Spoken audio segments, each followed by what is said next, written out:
दर्शकों, जेके update prime time में मैं प्रशांत भारद्वाज आपका स्वागत करता हूं।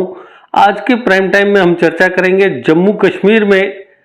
आत्महत्या यानी सुसाइड के लगातार बढ़ते हुए मामले। जम्मू कश्मीर में आत्महत्या के मामले चिंताजनक स्तर तक बढ़ चुके हैं। लोग छोटी छोटी बातों पर आत्महत्या कर रहे हैं। अगर हम पिछले 30 सालों की बात करें तो जम्मू कश्मीर में करीब 6,500 से ज़्यादा लोग आत्महत्या जैसा कदम उठा चुके हैं। आत्महत्या के लिए जो वजह मानी जाती है उसमें सबसे बड़ा जो एक कारण बताया जा रहा है, जो एक्सपर्ट्स की राय है, वो ये है कि जम्मू कश्मीर स्पेशली कश्मीर में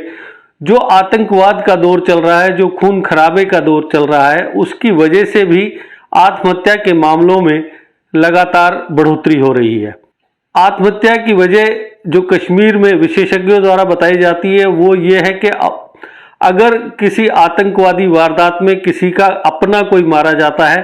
तो उसके बाद अवसादग्रस्त होकर, तनावग्रस्त होकर लोग आत्महत्या जैसा कदम उठाने को मजबूर हो रहे हैं। वहीं कुछ ऐसे भी मामले इस दौरान देखे गए हैं कि जिसमें आतंकवाद संबंधी घटनाओं में जो प्रॉपर्टी का नुकसान हुआ उसको लेकर भी लोग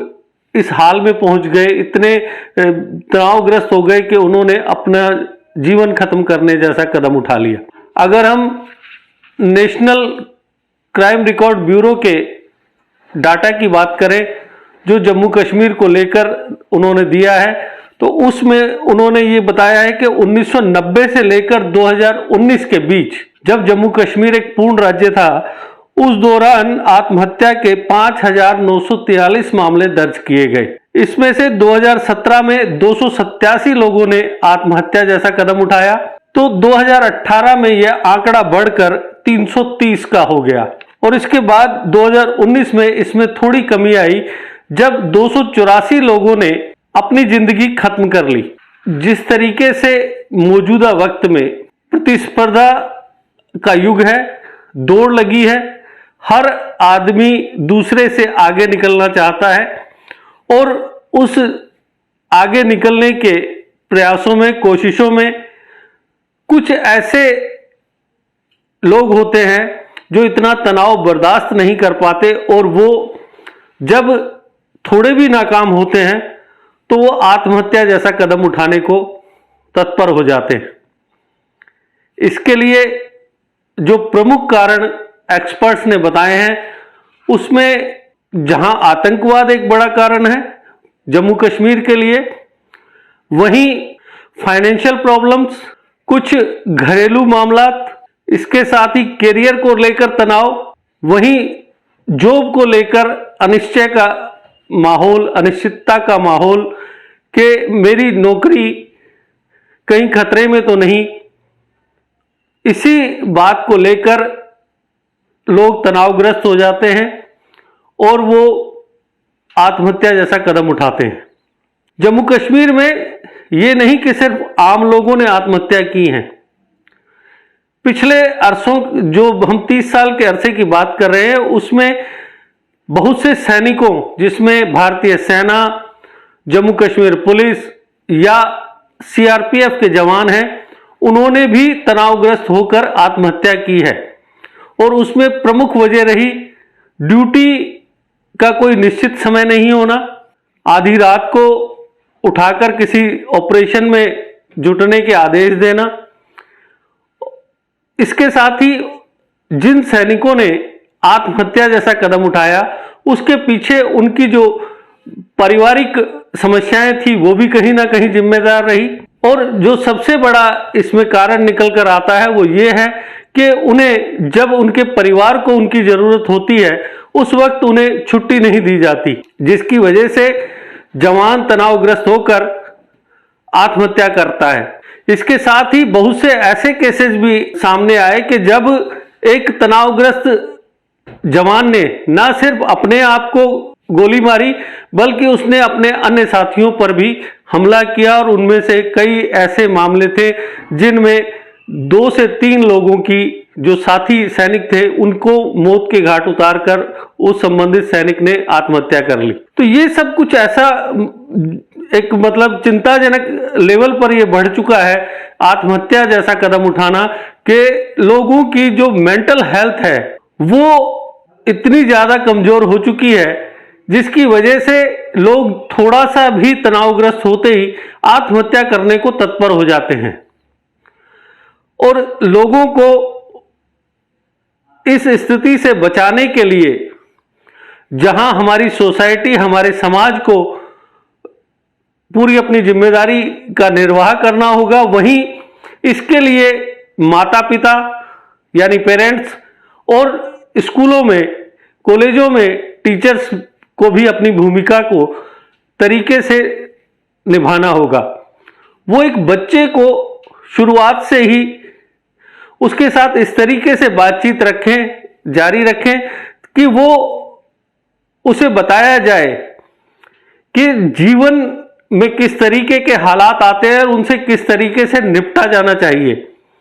जो शिक्षक हैं या जो पेरेंट्स हैं वो अपने एक्सपीरियंसेस बच्चों के साथ साझा करें, ताकि बच्चे को ये पता रहे कि अगर कल को मेरे सामने ये सिचुएशन आती है तो मुझे कैसे हैंडल करना है। क्योंकि आज के दौर में बच्चे कैरियर को लेकर या फाइनेंशियल प्रॉब्लम्स को लेकर, जॉब को लेकर इतने ज्यादा टेंशन में आ जाते हैं, तनावग्रस्त हो जाते हैं कि वो आत्महत्या कर बैठते हैं। इसके साथ ही आज के युवाओं में जो नशीले पदार्थ हैं वो भी उन्हें मजबूर करते हैं कि जब तक उन्हें इजीली नशे की खेप मिलती रहती है वो चलते रहते हैं। जब उन्हें नशे खरीदने के लिए पैसा नहीं मिल पाता तो वो तनावग्रस्त हो जाते हैं और वो तनाव इतना ज्यादा बढ़ जाता है कि वो आत्महत्या कर जाते हैं। इन सब के लिए ये बेहद जरूरी है कि बच्चों की मेंटल हेल्थ जो है उसे डेवलप करने के लिए स्कूल लेवल से ही कोशिशें की जाएं, ताकि जब तक एक बच्चा 17-18 साल की एज में आता है तब तक उसकी जो मेंटल हेल्थ का लेवल है वो काफी ज्यादा हाई हो और वो छोटे मोटे तनावों में निश्चिंत होकर, बेफिक्र होकर अपना जीवन का सफर जो है वो जारी रखे। क्योंकि अगर ऐसा नहीं किया गया तो जो ये आत्महत्या की प्रवृत्ति है वो कहीं ना कहीं हमारे पूरे समाज को नुकसान पहुंचा सकती है।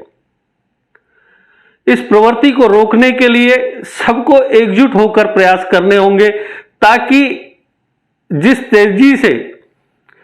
आत्महत्या से होने वाली मौतों का आंकड़ा बढ़ रहा है उसे लगाम लगाई जा सके, उसमें कमी लाई जा सके। और ये प्रयास करने होंगे कि बच्चों की जो मेंटल हेल्थ है उसे इंप्रूव करने के लिए, उसे बढ़ाने के लिए उन्हें जहां पढ़ाई के साथ साथ अन्य गतिविधियों में जैसे खेल आदि में हिस्सा लेने को प्रोत्साहित किया जाए। इसके साथ ही जो बड़ी आयु वर्ग के हैं, जो 20 से 40 वर्ष की आयु के हैं, उन्हें भी अगर वो जॉब करते हैं या कोई कारोबार करते हैं तो उन्हें प्रोत्साहित किया जाए कि वो अपने खुद के लिए कुछ समय निकालें और योग जैसे जो साधन है उनका इस्तेमाल करें, ताकि उनकी जो मेंटल हेल्थ है वो और बेहतर हो और वो अपने भविष्य को लेकर कुछ नया सोच सके, कुछ नया कर सके, ताकि कोई ऐसी सिचुएशन उत्पन्न ना हो कि उन्हें आत्महत्या जैसा कदम उठाना पड़े। तो दर्शकों, मैं आपसे यही सब गुजारिश करूंगा कि आप अपने आसपास अपने बच्चों को इस तरीके से मोटिवेट करें कि वो कभी भी आत्महत्या जैसा कदम उठाने के बारे में सोचे तक नहीं। तो दर्शकों, आज के प्राइम टाइम में बस इतना ही। कल फिर किसी नए मुद्दे के साथ आपसे फिर होगी मुलाकात। तब तक दीजिए इजाजत। नमस्कार। जीके अपडेट रहे हमारे साथ। अगर आप ये वीडियो YouTube पर देख रहे हैं तो हमारे YouTube चैनल को सब्सक्राइब करें और बेल आइकन को क्लिक करें। अगर आप ये वीडियो Facebook पर देख रहे हैं तो हमारा Facebook पेज लाइक जरूर करें। For advertisement please contact 7051091811।